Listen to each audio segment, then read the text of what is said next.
লামাদারা view point দেখে পাহাড়ি পথের বাঁক ঘুরে চলেছি পাহাড়ি গ্রাম পানবুর দিকে। কাফের গাঁয়ের অচেনা গ্রামগুলোতে সময়টা বেশ ভালোই কাটছিল। কাফের গাঁয়ের সেই অসামান্য অভিজ্ঞতার ভিডিও রইল আজকের ভিডিওর ডেসক্রিপশন বক্সে। এ পাহাড়ি পথের বাঁকে যেন নতুন দৃশ্য, কখনো ঝিঁঝি ডাকা পাইন বন, আবার কখনো অজানা গাছের জঙ্গলে ঢাকা রাস্তা বাঁক নিয়ে চলে গেছে আরও দূরে একটা বাঁকে। আমরা এইমাত্র পানবুর মঞ্জুশ্রী রিট্রিটে এসে দাঁড়িয়েছি। এটাতে ওয়েবসাইটে দেওয়া আছে রিট্রিট, বাট এটা লেখা আছে মঞ্জুশ্রী দ্বীপ। এই তার লোকেশন একেবারে পাহাড়ের মাথায় 360 ডিগ্রি ভিউয়ের, খুবই সুন্দর চারদিকটা। আর ঢুকেই যেটা দেখার বা দেখাবার, দেখুন এখানটা এই পর্যন্ত গাড়িটা আসছে, আর উপরে উঠে বিশাল বড় একটা সমতল অংশ, তার সামনে একেবারেই ধ্যানমগ্ন বুদ্ধের একটা মূর্তি, বিশাল বড় একটা গোল চাতালের উপরে, সুন্দর চারদিকটা ফুল গাছ দিয়ে সাজানো। কাফেরগাঁও থেকে এটা দূরত্ব 20 কিলোমিটারের মতো, 1 ঘন্টার জার্নি। এখানে 3টে বসার জায়গা আছে এই বড় চাতালটার উপরে, ওইদিকে 1, 2 আর ওদিকে 3টে বসার জায়গা, সময় কাটানোর জায়গা। যখনই মন চাইবে এই 3টে জায়গার যে কোনো একটাতে আপনি এসে বা সবাই মিলে বসে আড্ডা মারার একটা দারুণ জায়গা। এখানে বসে আড্ডা মারা, গল্প করা সত্যি অসম্ভব সুন্দর। মঞ্জুশ্রীতে পৌঁছতে একটু দেরি হয়ে গেল, তাই আমরা ঘরে জিনিসপত্র রেখে আর দেরি না করে খাবার টেবিলে চলে এসেছি। আর খাবারও এসে গেছে। আজকে দুপুরের খাবারে আছে সাদা ভাত, ডিমের তরকারি, একটা পাঁপড় আর একটা বেগুনের তরকারি, আলু মাখা আর ডাল। তো ঠিক আছে, দুপুরে খাবার যাই হোক না কেন, বসার জায়গাটা বা ডাইনিং এরিয়াটা কিন্তু দারুণ। এখান থেকে পুরোটা এটা কাঁচে মোড়া, আর পাহাড়টা 3 দিক দিয়ে একেবারে দেখা যাচ্ছে পরিষ্কার। এই দিকটাতেও একবার দেখাই। এই বড় চত্বরটাতে সুন্দর একটা ছোট পার্কের মতো, বাচ্চাদের খেলার, বসার, ফুল দিয়ে সাজানো চারদিকটা, বিভিন্ন রকমের গাছকে ডিজাইন করে কাটা আছে। আর এখান থেকে ওই দিকটা পুরো পাহাড় দিয়ে ঘেরা, কুয়াশায় প্রত্যেকটা দিক মানে ঢেকে গেছে, তাই দেখা যাচ্ছে না। এদিকের পাহাড়টা দেখা যাচ্ছে, আমার পিছনের দিকের পাহাড়টা, আর ওই দিকের পাহাড়গুলো দেখা যাচ্ছে। বিকেল হয়ে এসছে, সূর্য অস্ত যাওয়ার সময় হয়ে এলো, চারদিকটা অসম্ভব সুন্দর, শান্ত। এই রিসর্টে তো খুব ভালো লাগছে আমাদের। আর এটা আমার নিজের আরও বেশি ভালো লাগছে যে এখানে যে বয়স্ক লোকেরা উঠতে পারে না, একটা পাহাড় দেখতে পারে না, তাদের জন্য পুরো গাড়ি এই অবধি উঠছে, আর তারা পুরো এই পাহাড়ের মাথা থেকে সব ভিউগুলো দেখতে পারবে। সব এত সুন্দর সুন্দর সব ভিউ, যেগুলো তারা পায়ে ওঠার জন্য দেখতে পারেন না, তারা কিন্তু দেখতে পারবেন। আর এই যে হোমস্টেটা 4টে ব্লক, 20-22 খানা ঘর আছে আন্দাজ। এই 2খানা ঘর আমরা নিয়েছি। এদিকে দাদা বৌদিরা, মৌসুমি ওখানে বসে আছে, আর আমরা এই ঘরে ঢুকে একটা বেশ বড় সাইজের একটা ডাবল বেড, একটা সাইড টেবিল আছে, গ্লাস রাখা আছে। এদিকটা পরে দেখাচ্ছি, আগে এদিকটা দেখায়। এদিকটা ফ্যান লাগানো আছে, এখানে মনে হয় গরম হয়। ফুল সাইজের একটা আয়না, আর এইদিকে একটা জানলা, এখান দিয়ে ভিউ পয়েন্ট দেখা যাচ্ছে দূরে। আর ওয়াশরুমটা মাঝারি মাপের, খুব বড় নয়, তবে সমস্ত অ্যারেঞ্জমেন্টই আছে। গরম জল, ঠান্ডা জল থেকে আরম্ভ করে WC, বালতি, মগ সবই রাখা আছে। আর এই দিকটাতে দরজা দিয়ে পুরো ভিউটা দেখা যাচ্ছে, দেখুন পাহাড়ের। আর তার সঙ্গে এখানে এই জানলা দিয়ে পর্দাটা সরিয়ে দিলে পুরো পাহাড়ের দৃশ্যটা এখানে দেখা যাবে।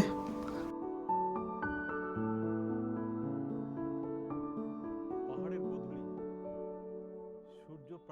যায় যায় ওই দূরে উঁচু পাহাড়টা।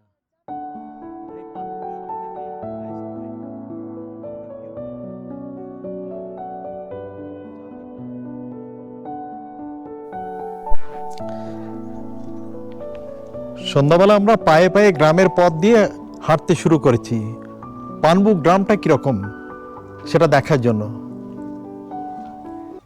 একেবারে ছোট ছোট বাড়ি কিন্তু খুব সুন্দরভাবে সাজানো। আর এই রাস্তাটা চলে গেছে সোজা সামথারের দিকে।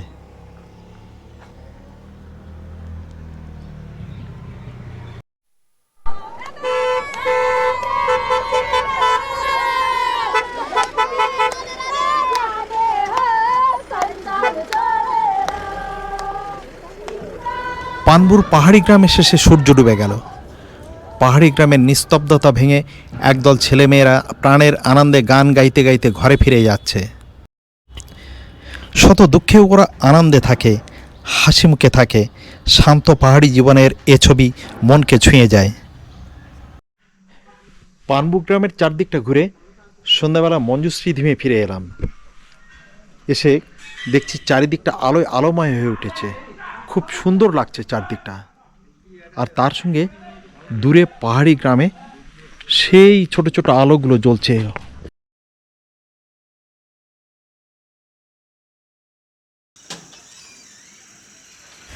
দূরের পাহাড়ি জঙ্গলে আগুন লেগেছে, এসব দেখে মনটা খুব খারাপ হয়ে গেল।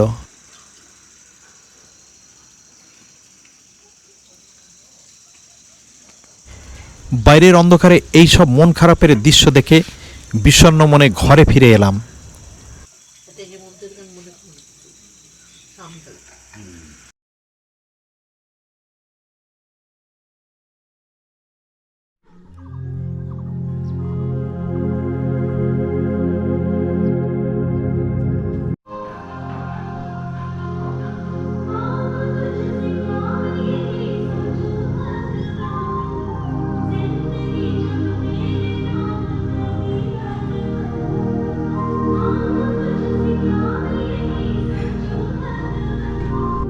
মর্নিং, দাঁড়িয়ে আছি মঞ্জুশ্রী ধিমের আমাদের রুমের ব্যালকনিতে। এই আমাদের রুম, আর আমি তার ব্যালকনিতে দাঁড়িয়ে আছি। পিছনের পাহাড়ের দিকটা একবার দেখুন, কুয়াশায় মোড়া। আর পানবুর পাহাড়ি গ্রাম যেন কুয়াশার চাদরে মুড়ি দিয়ে ঘুমাচ্ছে। কাল আমরা এই ব্লকের এই রুমগুলোতে ছিলাম, এই দুখানা রুম 1 আর 2। আমরা যেখানে ছিলাম নিমা ডি, এর নেপালি ওয়ার্ড, এর বাংলা হচ্ছে গুড মর্নিং। আর আজকে আমরা শিফট করে যাচ্ছি এ ব্লক থেকে বি ব্লক। এই বি ব্লকে রুমগুলো আপনাদের দেখিয়ে দিচ্ছি। ওই যে দেখা যাচ্ছে বুদ্ধের পিছনে, এখানে 4টে রুম আছে। আমরা এই দিকে রুমটাতে আমাদের জন্য অ্যালটমেন্ট হয়েছে। ঢোকার রাস্তা দুধার কি সুন্দর দেখুন, ফুল গাছ দিয়ে সাজানো। এখানে সব রুমগুলোই অবশ্য ফুল গাছ দিয়ে সাজানো। এই রুমটাতে আমরা আছি। আজকের সকালে ব্রেকফাস্ট গরম আলুর পরাটা, না? আর ঘুগনি আর ডিম সেদ্ধ। ঘুগনি আর ডিম সেদ্ধ, আচার আছে। এরপরে চা খাবো, চা তৈরি হচ্ছে। তবে যেখানে বসে খাচ্ছি সেটাই বড় কথা, কি খাচ্ছি এটা বড় কথা না। এই দূরে দেখুন কাঁচে মোড়া এই ডাইনিং হল, পাহাড়গুলো কুয়াশায় ঢেকে গেছে। সেই কুয়াশা ঢাকা পাহাড় দেখছি, আর আলুর পরাটা আর ঘুগনি খাচ্ছি। এরপর খেয়ে আমরা স্থানীয় জায়গাগুলো ঘুরতে বেরোবো। পানবু থেকে আমরা বেরিয়ে পড়েছি। আমরা এখন যাব কালিম্পং এর দিকে। কালিম্পং এর বিভিন্ন জায়গায় ঘুরবো, আর সেই বিভিন্ন জায়গায় ঘোরার যে অভিজ্ঞতা সবকিছু আপনাদের শেয়ার করব। আজকে আকাশে যথেষ্ট মেঘলা আছে, পাহাড়গুলো কুয়াশায় ঢেকে আছে, খুব একটা দেখা যাচ্ছে না। একটু বাদে যদি ওয়েদারটা কিছুটা ক্লিয়ার হয়, হয়তো আশা করি হবে, তো অনেক কিছু দেখতে পাবো এই আশা নিয়ে আমরা একটা ছোট্ট গ্রামের মধ্যে দিয়ে কালিম্পং এর দিকে এগিয়ে যাচ্ছি।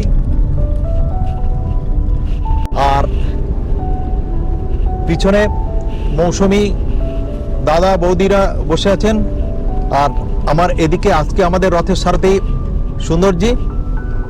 গতকাল সুন্দরজি আমাদের সঙ্গে ছিলেন, আজকে থাকবেন আর কালকে পর্যন্ত।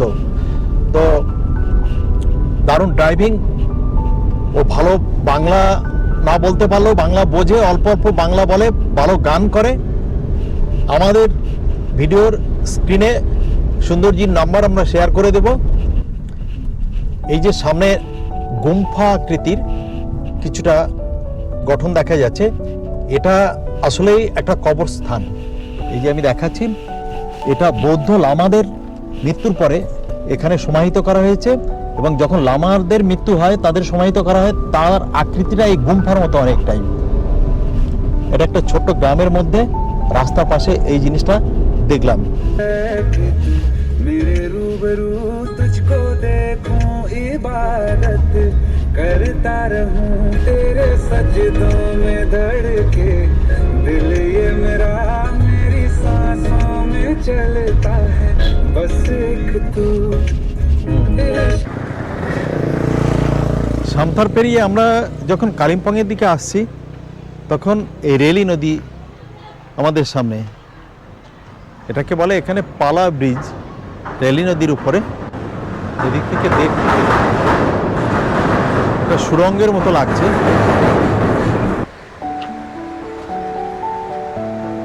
কি অসাধারণ লাগছে।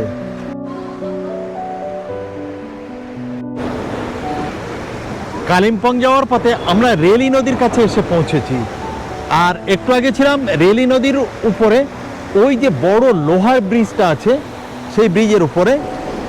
কিন্তু আমাদের সবার ইচ্ছা হলো যে একটু রেলি নদীর এই যে নিচে রিভার বেডে আসবো বলে, ওখান থেকে রাস্তা ঘুরে এই দিক হয়ে আমরা নিচে এইখানে এসে দাঁড়িয়েছি। এদিকটা লোহার ব্রিজ, আর এই নদীটা ঝিরঝির করে বড় বড় বোল্ডারের ফাঁক দিয়ে এইভাবে বয়ে যাচ্ছে। আর এখানে ছোট্ট একটা বাঁশের সেতু করা আছে, খুব সুন্দর, এপার থেকে ওপারে যাওয়ার জন্য। যখন জল কম থাকে তখন এই সেতুটাকে এখানকার স্থানীয় মানুষরা ব্যবহার করেন। মৌসুমি বৌদি ওরা ওখানটাতে জলে পা ডুবিয়ে সময়টাকে এনজয় করছে। দারুণ সুন্দর লাগছে। মানে ওদিকে গান বাজছে, কতটা সাউন্ড ভিডিওতে আসছে জানি না।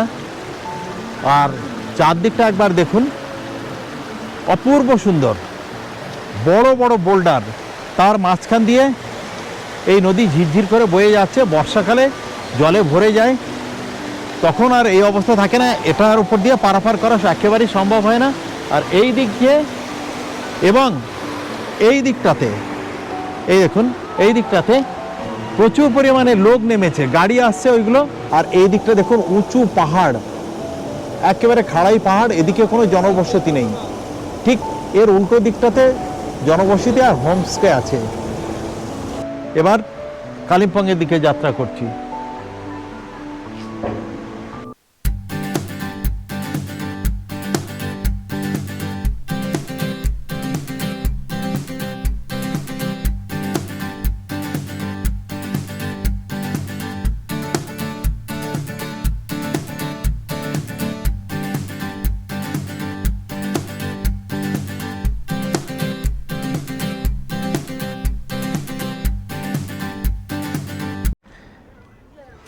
কালিম্পংয়ের সবথেকে বড় মনাস্ট্রি সাক্কিয়া মনাস্ট্রি।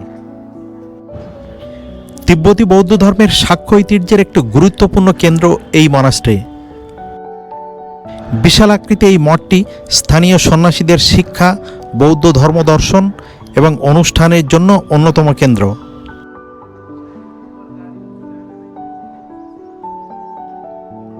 এখানে প্রতিদিন পূজা পাঠ, মহাকাল পূজা এবং বৌদ্ধিক অনুষ্ঠান অনুষ্ঠিত হয়ে থাকে। এখানে সন্ন্যাসী শিশুদের প্রথাগত বৌদ্ধ ধর্ম শিক্ষার পাশাপাশি আধুনিক শিক্ষাও প্রদান করা হয়।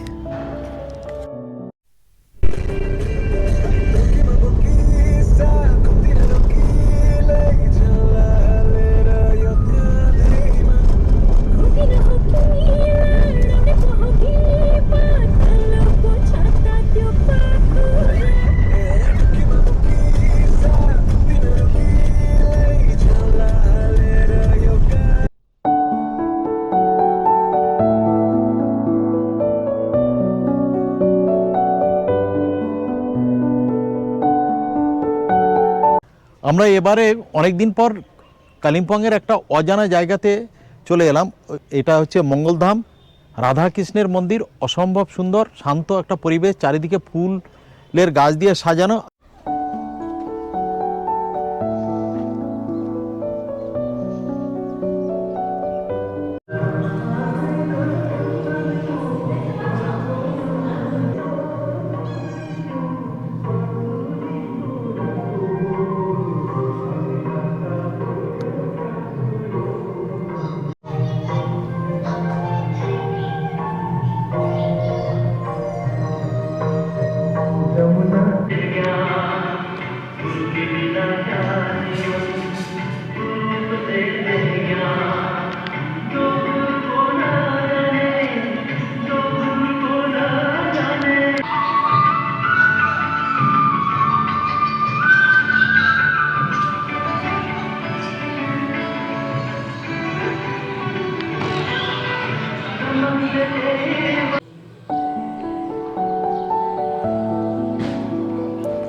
কালিম্পং বাজারের গলি দিয়ে যাচ্ছি, দেখুন দুধারে দোকান, ফুটপাতে দোকান, সরু গলি, তার মধ্যে দিয়ে আমরা যাচ্ছি। দেখে নিজেদেরই দম বন্ধ হয়ে আসছে।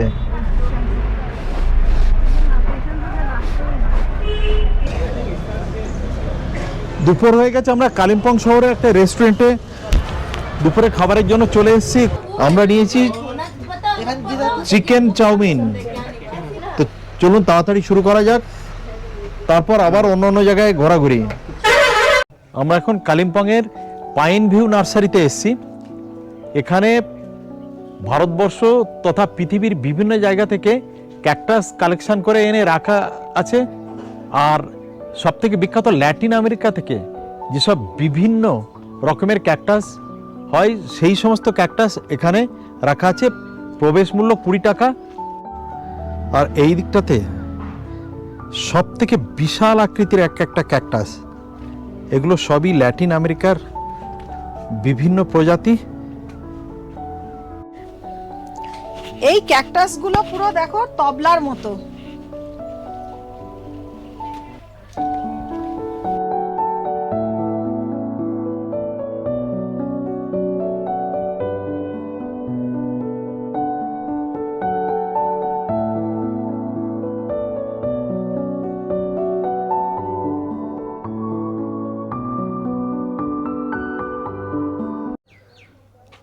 আর ক্যাকটাসের ঠিক উল্টো দিকে বিভিন্ন প্রজাতির অর্কিড। এইগুলো সব থেকে অপূর্ব সুন্দর লাগলো। এই গাছটা পুরোটা ছেঁটে একটা বিশাল বলের আকৃতি। এগুলো কৃত্রিম ফুল নয়, এই গাছেরই ফুল। মনে হচ্ছে সাজানো এর গা দিয়ে, কিন্তু আদতে তা নয়। ভিতরে সুন্দর একটা সাজানো পার্ক আছে এদিকটাতে। এখানে আবার টি স্টল, বসার জায়গা। যাক, এখানে চা বা কফি খাবো সবাই মিলে, তারপর আবার পান বুথে ফিরবো। এই দেখো পোকা একটা। আসলে এই আমার আরেকটা বদ অভ্যাস। এই গাছ, অর্কিড এইসব দেখলে মানে আমি লোভ সামলাতে পারি না। কালিম্পংয়ের এই নার্সারিতে এসে এই নার্সারি থেকে এই দুটো গাছ আমার পছন্দ হলো, আমি নিয়ে যাচ্ছি। বাঁচবে কিনা জানি না, নিয়ে যাচ্ছি। মৌসুমি যেমন কেক কিনেছে, ওর শখ, আমার গাছ কেনার শখ, আমি গাছ নিয়ে যাচ্ছি। দাদা প্যাক করে দিন।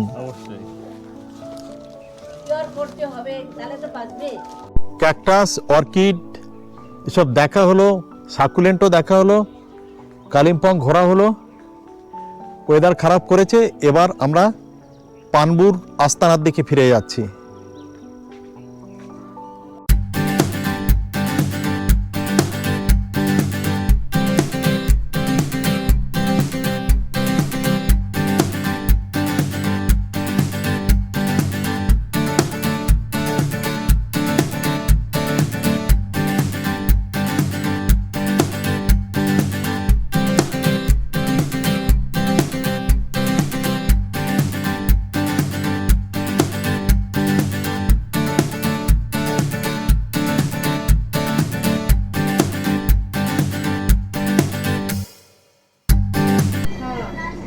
কালিম্পং থেকে ফেরার পথে আমরা সামথারে কিছুক্ষণের জন্য দাঁড়িয়েছি, আর একটা দোকানে এসেছি, সামথার বেকারি। এটা পুরো বেকারি। এটা সামথার বেকারি। এখানে এই রুটি সমস্ত যত আইটেম সব এখানে সামথার বেকারিতেই তৈরি হয়। তো এই যে মৌসুমি আর বৌদি বিস্কুট কিনেছে আর দেখাশুনো চলছে। এখানে একটা ছোট্ট বেকারি দেখে খুব ভালো লাগলো, তো ওই জন্য ভাবলাম যে সব সময় তো নিচ্ছি, তো এখান থেকে একবার নিয়ে দেখি।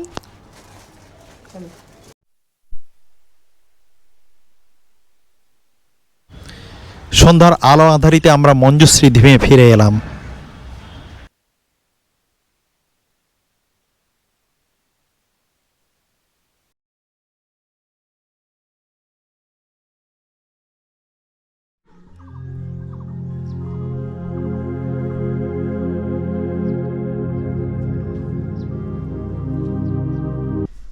Good morning.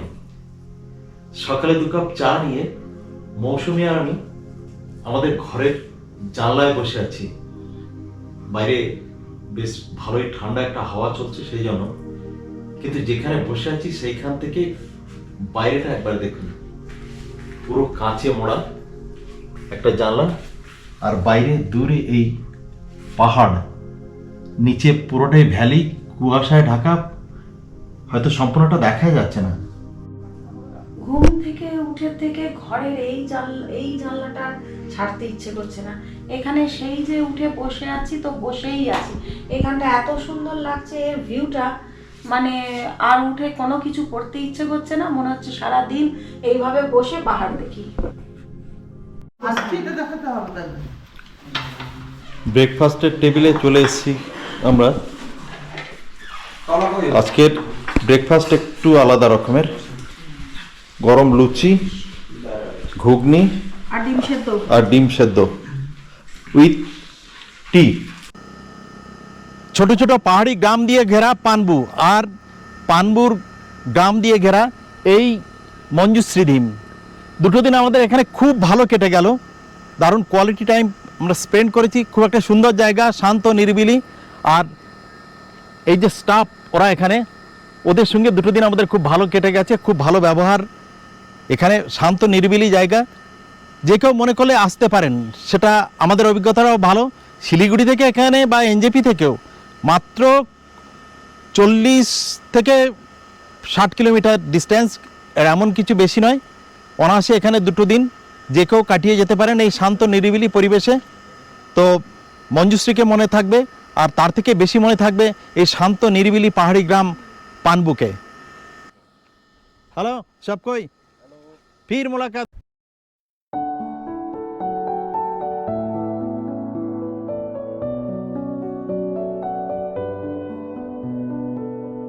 আমরা মঞ্জুশ্রীতে ছিলাম, সেখান থেকে এটা 3 থেকে 4 কিলোমিটার দূরে এই পানবুদারা ভিউ পয়েন্ট। 20 টাকা করে টিকিট কেটে ভিতরে এলাম বটে, কিন্তু কিছুই তেমন দেখা যাচ্ছে না। ভিতরটা তো এইটুকু যা দেখা যাচ্ছে, বাকিটা পুরো কুয়াশায় ঢাকা। তিস্তাকে হালকা দেখা যাচ্ছে, একটা পাহাড়ের বাঁক নিয়ে চলে গেছে পাহাড়ের ভিতর দিয়ে। এই জায়গাটাতে আরও একটা বড় ভিউ পয়েন্ট আছে, এই যে এখানে লেখা আছে আই লাভ পানবু। আর এই ভিউ পয়েন্টের ঠিক উল্টো দিকে রাস্তার ওপারে বাবা মহাদেবের বিশাল আকৃতির একটা মূর্তি, তার সঙ্গে নন্দীবুল। তিস্তার পাহাড় ঘেঁষে ফেরার পথ ধরেছি। তিস্তার উপরে তৈরি হচ্ছে আরেকটা নতুন সেতু, দূরে কালীঝরা ড্যাম, আর তার সামনেই সেই করোনেশন সেতু। ডাইনে সেবক কালীবাড়ি, আর সামনে তিস্তার উপরে সেই রেল ব্রিজ। তাই এপারে মহানন্দার জঙ্গলে পাতা ঝরে পড়ছে। পাহাড়কে বিদায় জানিয়ে মহানন্দা ফরেস্টের মধ্যে দিয়ে আমরা এগিয়ে চলেছি শিলিগুড়ি স্টেশনের দিকে।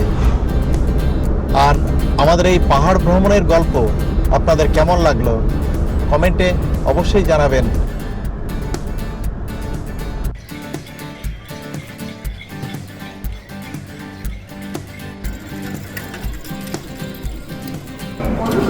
শুনবেন গান সংখ্যা।